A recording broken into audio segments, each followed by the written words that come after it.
feeing us out of this city.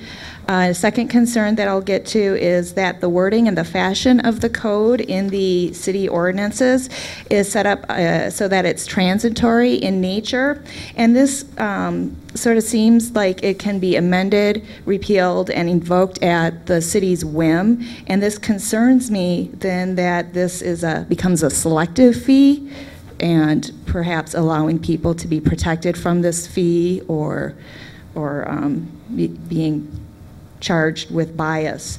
And then also the third point that I'll get to is that there's no meaningful breakdown in the expenses that are placed on these services. So when I received my bill, it was just a $300 bill without any breakdown as to what I'm being billed for. These are volunteer firefighters, and I understand that there's expenses associated with their services, but they are doing this not to pay for their living. They're volunteering for community service. And again, it goes back to our property taxes. So with this lack of breakdown, I'm wondering where the money is going, and is this representation true? As a tax-paying citizen, when I'm faced with an emergency situation like I was on July 30th, I shouldn't have to decide if I can put out a fire on my own or if I can absorb a $300 cost. So, we are trained to call 911. We're not trained to go, okay, can I afford this $300 fee? And thankfully, the fire department got there quickly. It was a small fire. I had actually requested, because it was a small situation, just a small response, but I don't know how many people actually came out, but it was quite large. Again, they were fast and courteous, so thank you. But again, I think this post-event billing situation is sort of taking advantage of me as a citizen, because I called for their service. I did utilize them, but I just sort of think it's sort of a bully situation. Per Minnesota statute 366.011, a town can impose a reasonable service charge, and this goes back to that law that I know has been implemented for emergency services if it adopts an ordinance authorizing the manner and amount for charging these services. And that's per Minnesota statute 41501 subdivision 2. And then it goes on. I actually had to look up the Plaine city code. It wasn't sent to me with the invoice. But in accordance to Minnesota law, including without limitation Minnesota statutes, it goes on to a statute that's not related to this issue. The attached fee schedule, which was actually not attached, is hereby adopted, and the schedule should be known as the city's fee schedule. The city council may from time to time amend or repeal the city's fee schedule, and then it goes on to say in subdivision 2 that the city's fee schedule is transitory in nature and shall not be codified in the city code. The city's fee schedule shall be placed on file and available. So again, this goes back to that transitory nature. So it leads me to believe that there is no consistency in the billing for this. And so again, I wonder if I'm going to be paying $300. What am I paying $300 for if there's no requirements? It doesn't read like you're meeting the requirements of the Minnesota statute. And when I actually came in and I inquired about the $300 basis, I was informed that it was just a arbitrary fee selected, and that they have no, or that you have no breakdown. So it's just sort of a random fee that you guys have picked. So that's concerning to me. It's high cost. And then the fire department's request for my homeowner's information, and this is my thought process. I don't have confirmation of this. Makes me wonder if the Belle Plaine City Council or Belle Plaine City is just trying to get money out of the insurance companies.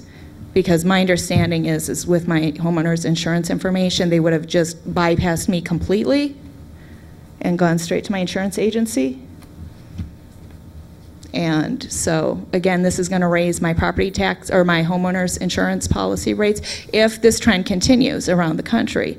So, and I just can't stand and see that happen.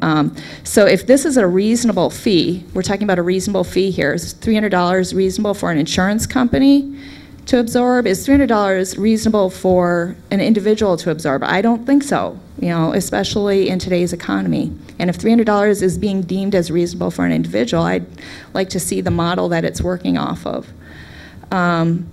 So this is sort of what I would like to discuss. I certainly understand the need for revenue, but I don't see that this is a uniform fashion to collect the fees without bias to a person, and I just don't understand the fee. So I'd like to work with the city and respectfully request that we get maybe a breakdown and come up with a reasonable fee, because I'm not going to submit this to my insurance company and start a trend in getting increased policy rates. And then also, just on another level, I would certainly urge the city to look at this code that they have set up, because it's very vague and, in their own words, transitory in nature, and I'm very concerned that it's an unfair system. Thank you. Thank you, Ms. Gibbs. I got a question for. Sure. You said it was a volunteer fire department. Did they tell you how much they get paid per call? For how much a fire? No, I don't. And as actually a volunteer, I don't expect to get paid for any of my services. Well, they have to get paid. They miss work. I mean, they do get paid. Okay, I do understand that they receive a fee. $300 hardly pays their pay. The trucks are, everything's so expensive. It probably costs $1,000 a call for the city. Okay, well, again, I would like to see that. I would like to see some transparency. Sure, and you know what? What you're asking for is fair, and I think that it would be a very simple matter for us to break down the cost of a fire call. Just as a matter of a little history, we deal with this. We used to deal with a lot more of these because, in essence, we did have a kind of, I wouldn't say arbitrary, but it wasn't a real set fee schedule, and so we had a lot of people. It used to be a lot more expensive. No, this is not meant to make you feel better, but we put a lot of time into trying to regulate the cost per call. And so if you'd have been in front of us 3 years ago, we would have been talking about a lot more money. So, and we have increased in a very slight way the overall tax burden on the rest of the community.